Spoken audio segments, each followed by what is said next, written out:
Good. Good evening, folks, and welcome to the Yorkshire EV Club YouTube channel. And today I'll be talking to a member who's been with us for quite a while, a gentleman named David Sharman. How are you doing, David? Hello, nice to see you again. And you, sir, how are you doing today? Absolutely fine. Yes, I'm enjoying retirement, and it's just a shame lockdown has put the kibosh on all the things I wanted to do, but there you go. I'm sure better times will come. Yeah, I think, didn't you have quite a big Eurovision party planned? Well, we didn't have a Eurovision party planned. It was just basically one or two of us, and I got pretty drunk actually, and I think I cried my way through some of the more moving parts of it, which is after about half a bottle of Pimm's. It's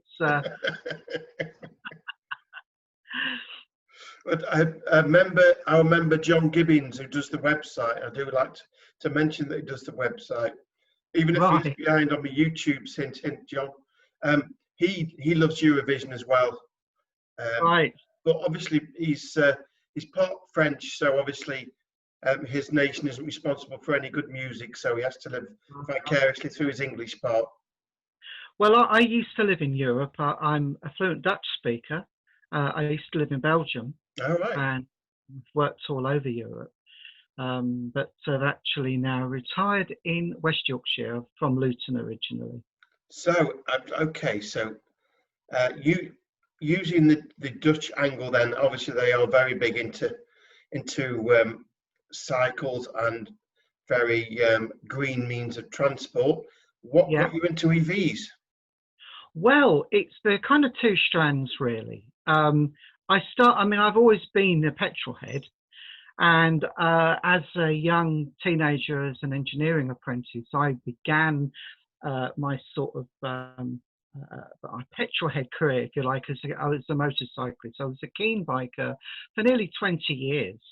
And the thing is, at that sort of age, the personal mobility and the sense of freedom of being able to get out and about and meeting people, and it's very liberating, particularly when you're a teenager and you just want to break free, you know. And over the years, that kind of moved on to smart cars. I used to have a smart roadster, which is the little they are car. cute. Yes, yeah.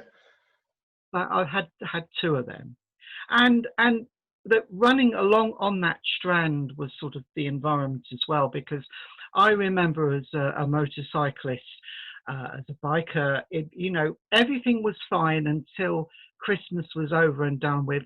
And then the snow came and the icy roads, and that used to last 2.5, sometimes 3 months at a time. And it was enormously frustrating trying to get anywhere. And that was down in the south, never mind how tough it is up in the Pennines of in West Yorkshire.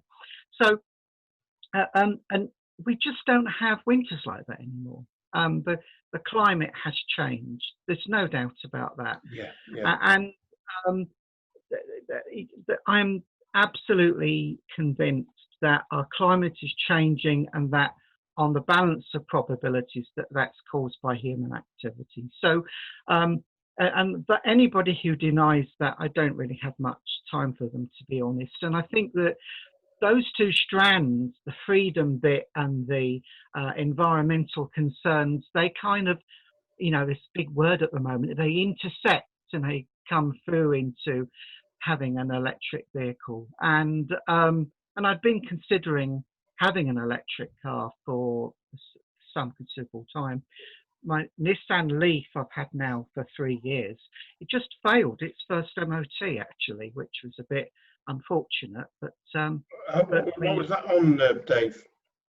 Well, because we use the brakes so little, the brake discs had corroded through, including the brake pads.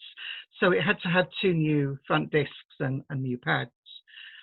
It was making a strange noise for quite a while, actually. I had a 30 kilowatt Leaf, and those pads in the 3 years I had it were rusting. I wouldn't say they corroded through, but they were certainly rusting through lack of use. Yeah. which is as bad as rusting through use, because wear is wear, or however, whatever means it is. There should be a balance, shouldn't there? Really, there should be a balance with regen.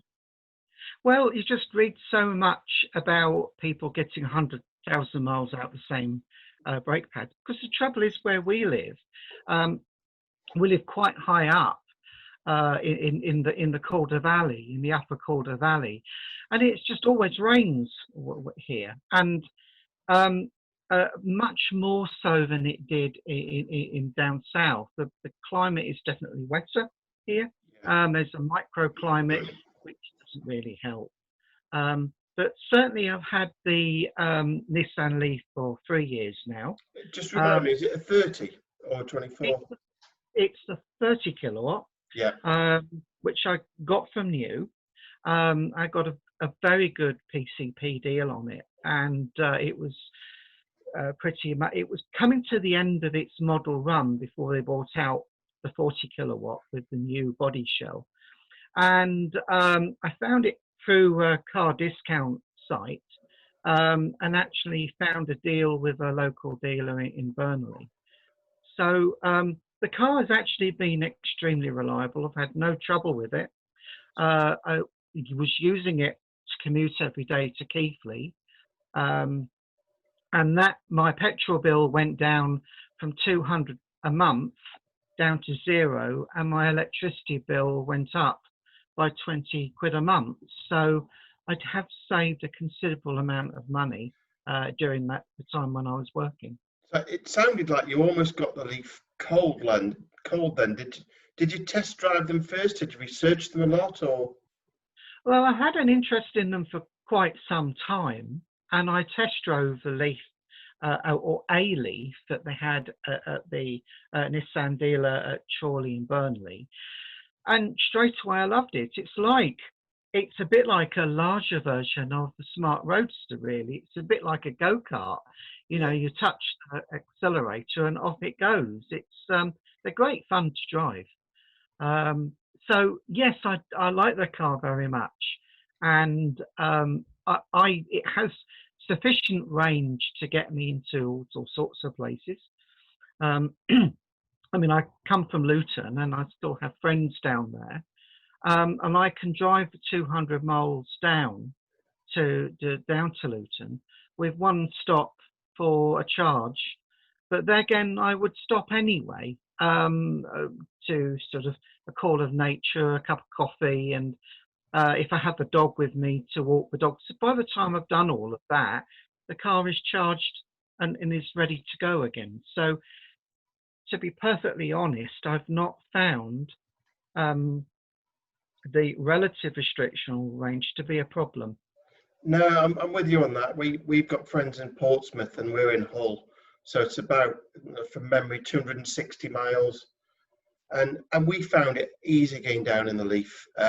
It tended to be summer or late summer, but you know, we were easy getting 100 miles in our 30 kilowatt Leaf, easy.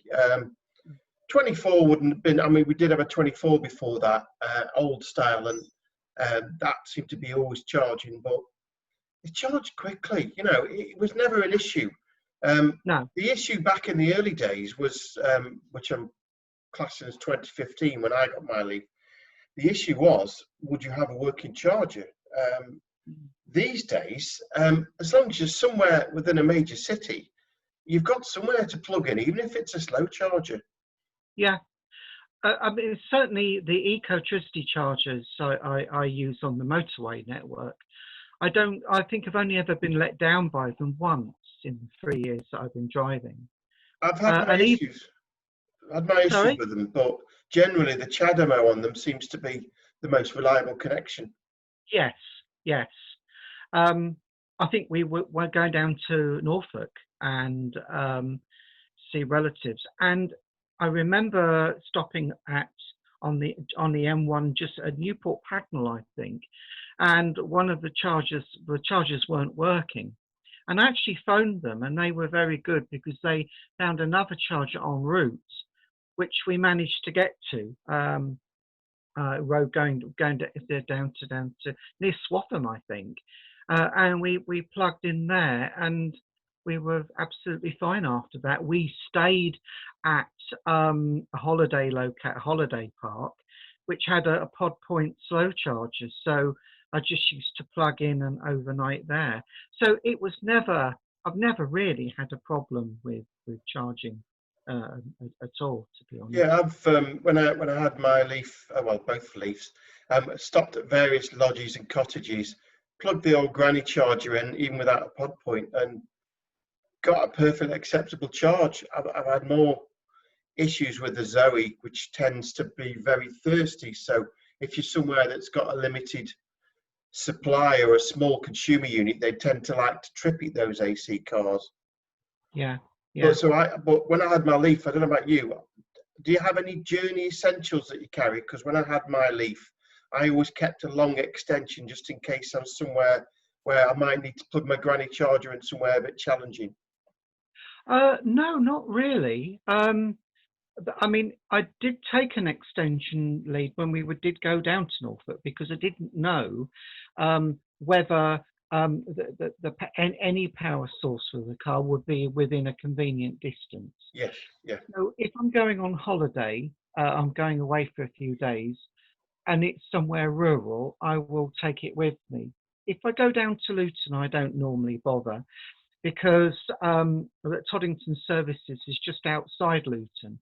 And if necessary, if I'm down there for a week, all I have to do is just go to the Toddington Services northbound, plug in, charge up, and then go to the next exit, turn around and come back. So I find that most urban areas and built-up areas, it's not really a problem. It tends to be more remote locations where I think there's a bigger risk.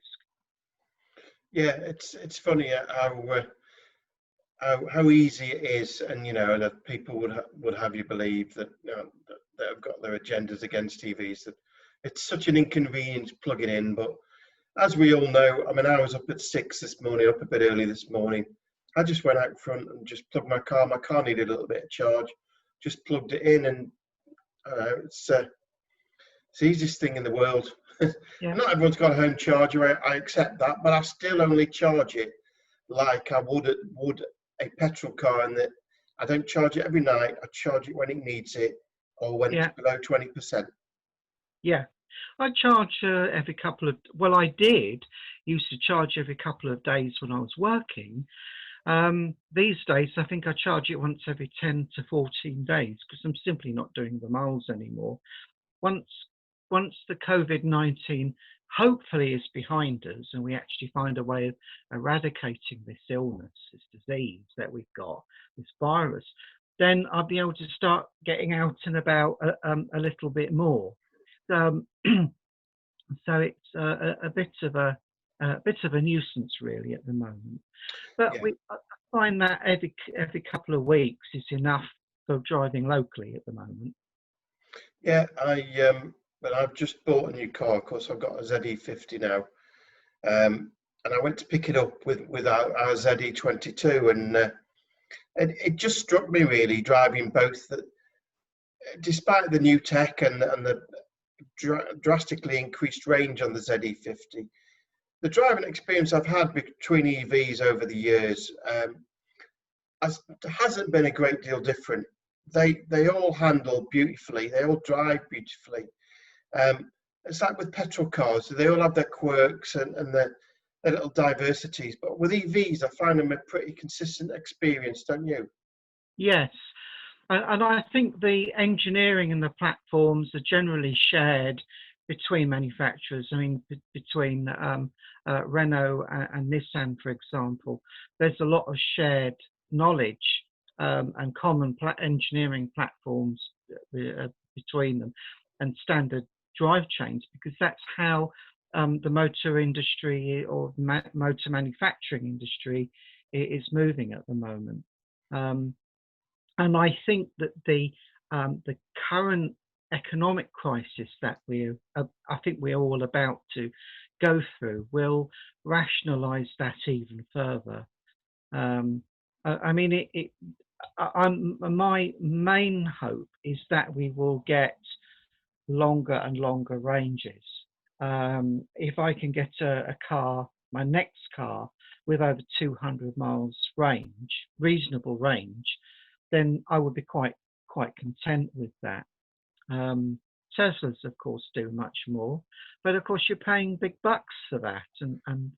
Yeah, I mean, interestingly, I've kind of changed the way I pay, but my ZE50, I'm paying the same as I was paying for the ZE40.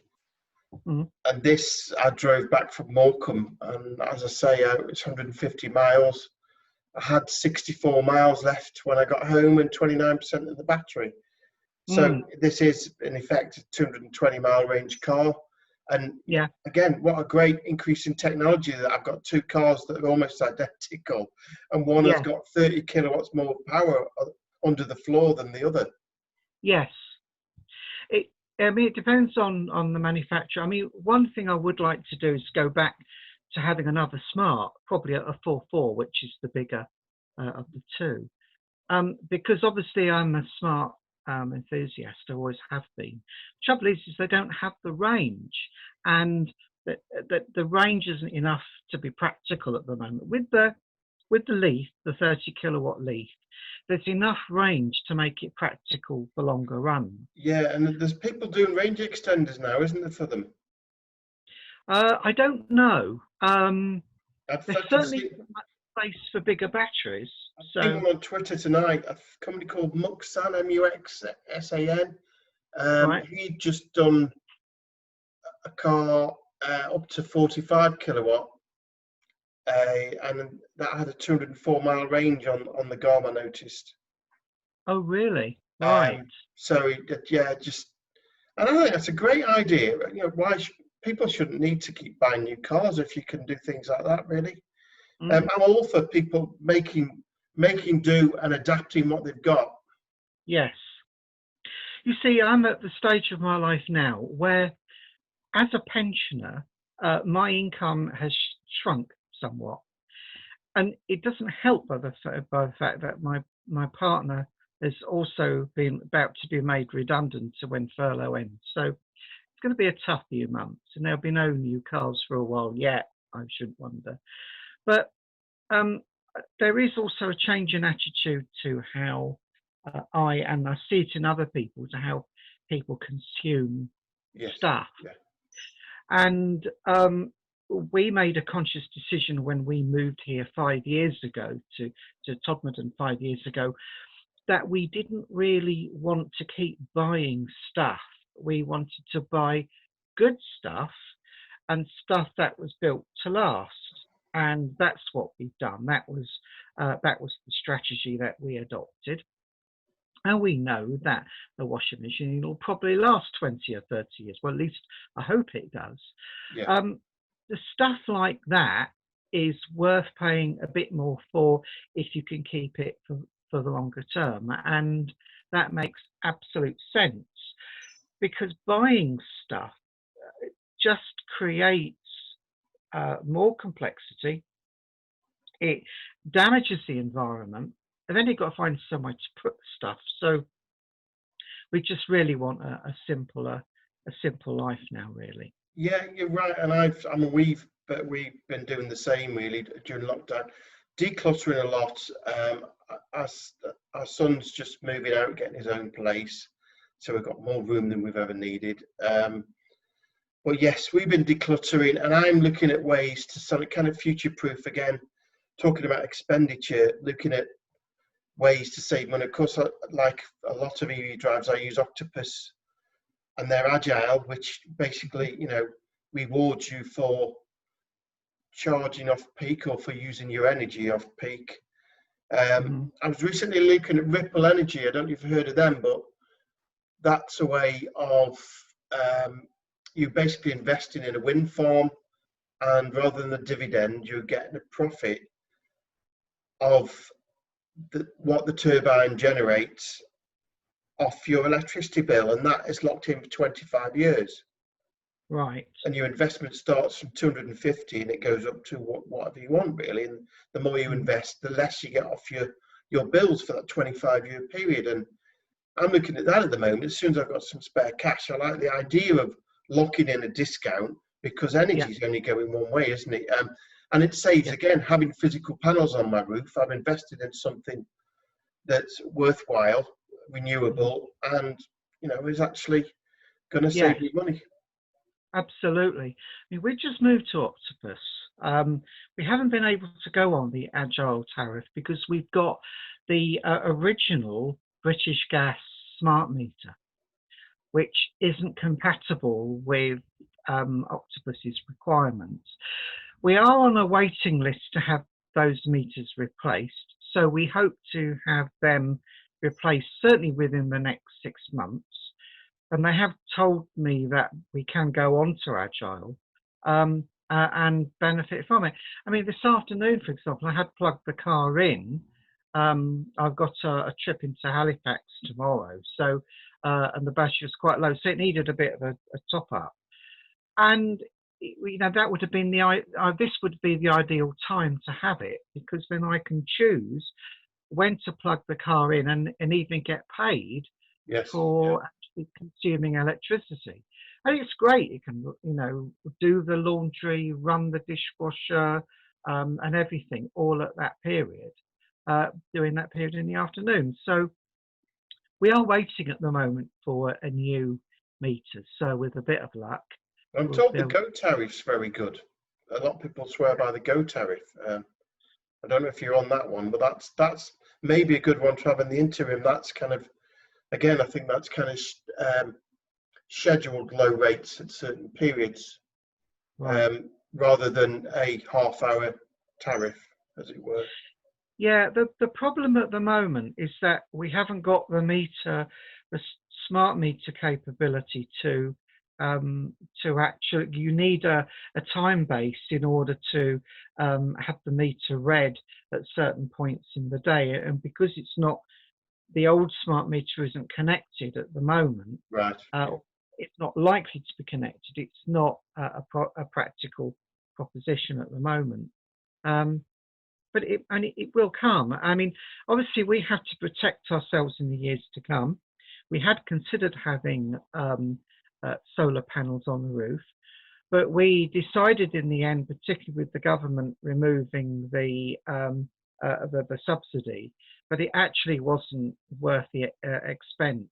We only have a fairly small roof anyway, and it's frequently as dull as ditch water up here. So we felt that the benefits were not really enough to warrant us going through all the disruption of having scaffolding put up, the units placed on the roof, wiring done.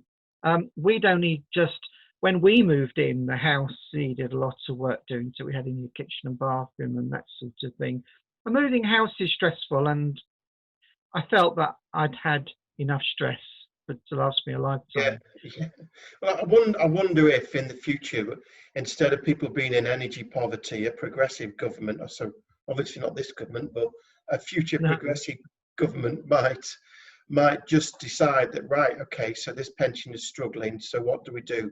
Do we give them a handout, or do we say, right, we'll put you some solar panels on at a drastically reduced cost to allow you to take, you know?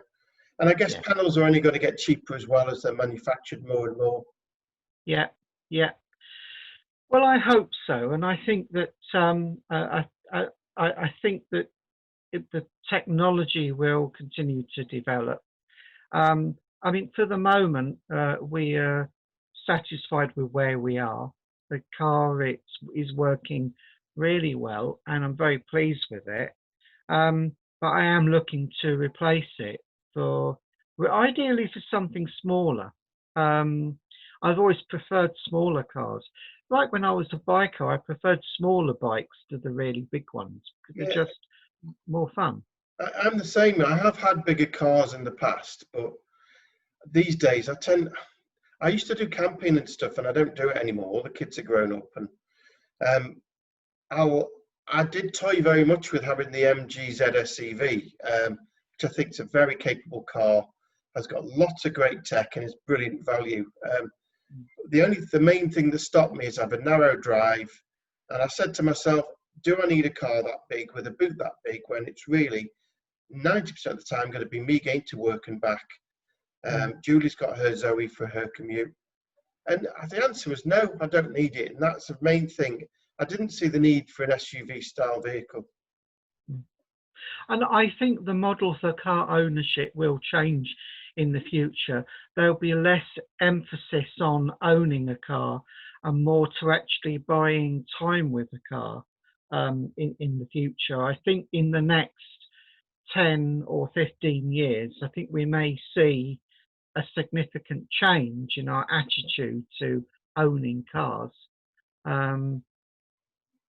Yeah, already there, absolutely. And less cars on the road, you know, and if you could summon a Tesla and pay for it like you would a taxi to take you somewhere, a smart driving car that's safer, Yeah. then it's just, I think technology is very quickly going in that direction. And once legislation catches up and everyone realizes what a good and useful thing this is going to be, I think things will be better. How long it'll take, God knows, 25, 30 years maybe. I think it'll require a culture change. And I think people are beginning to understand now that car ownership is pretty expensive. And I see now a generation of younger people, say your son's generation, who won't necessarily be as well off as older people like myself, who had the benefit of a free education, good apprenticeship schemes, and well-paid careers. And I sense that we are living for a time when the next generation are going to find things tougher. And for them, car ownership, actually owning this asset, which spends most of its time in the drive, isn't going to be an option for them. Yeah, and luckily for my son, he's actually in quite an old-fashioned industry.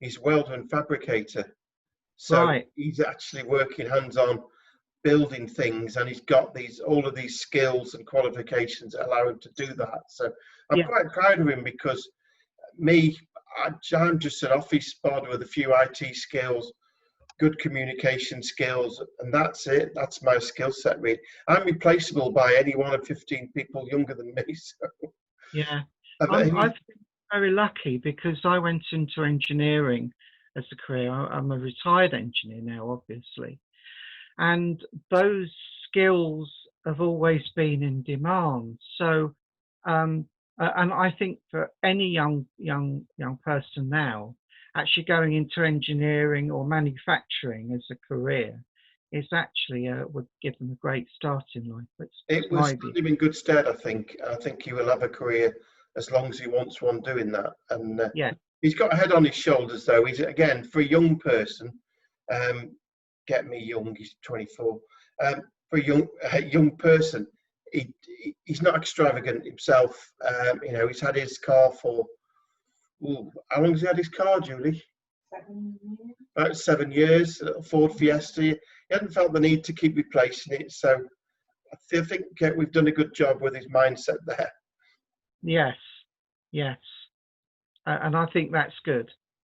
Yeah, so isn't it funny, though, that a lot of these conversations I have for the YouTube interviews, a lot of these people we've all got this mindset where we're not just thinking about our cars, although for some of us, I'd say certainly me, that is the stepping stone to a change in thought around a lot of things, including energy usage. Mm-hmm. Yes, absolutely. I mean, certainly in Luton, we lived in an eco house, and we've gone from where we had very low bills. We're now living in a stone-built cottage, which is actually quite warm, but well, it is at the moment, but it's just more expensive to heat. But I am conscious of how we use energy and how we use the Earth's resources now.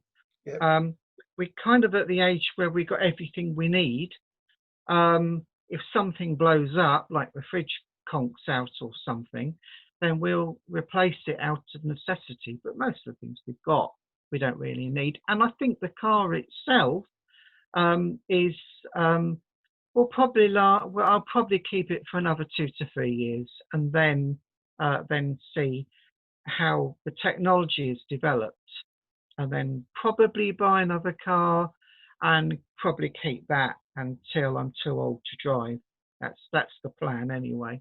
But and here's a practical one, talking about heating as we were, and I work for a company that it's quite diverse what we do, but we sell a lot of products to the portable accommodation industry, who work in various sectors. Different companies work in various sectors, and what we used to sell them every winter, pallets full of, you know, these cheap and cheerful convector heaters.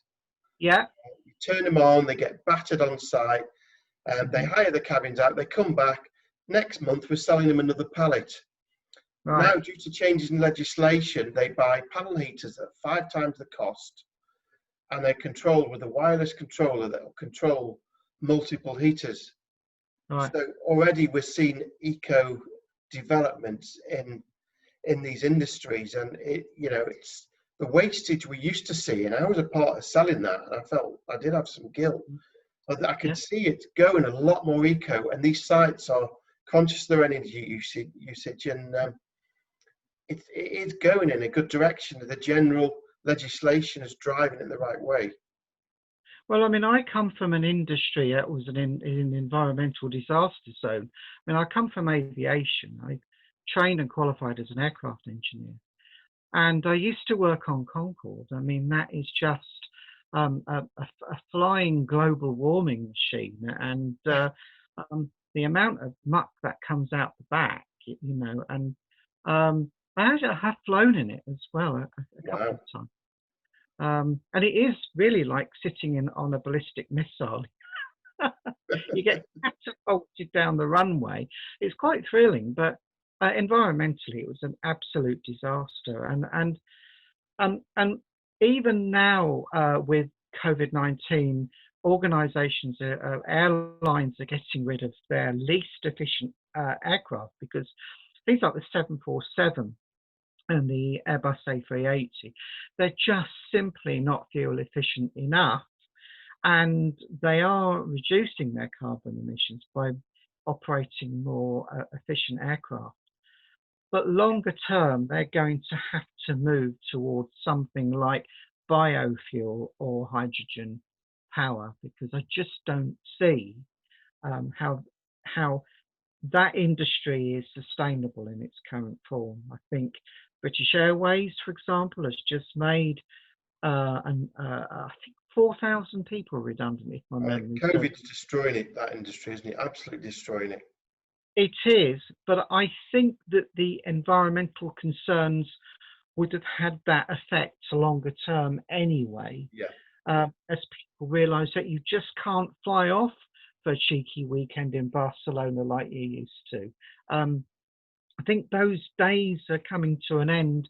They were coming to an end even before COVID was even heard about. And I think that we're going to be seeing some major changes in our society and the way we live our lives in the future.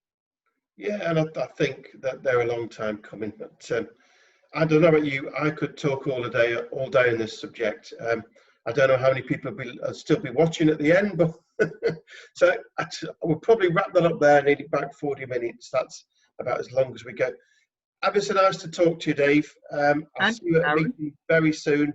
Thanks ever so much. It's been a really fun chat. You have a lovely evening. And you. Thank you very much. Take care, mate. Thank you. Bye-bye. Bye-bye, mate.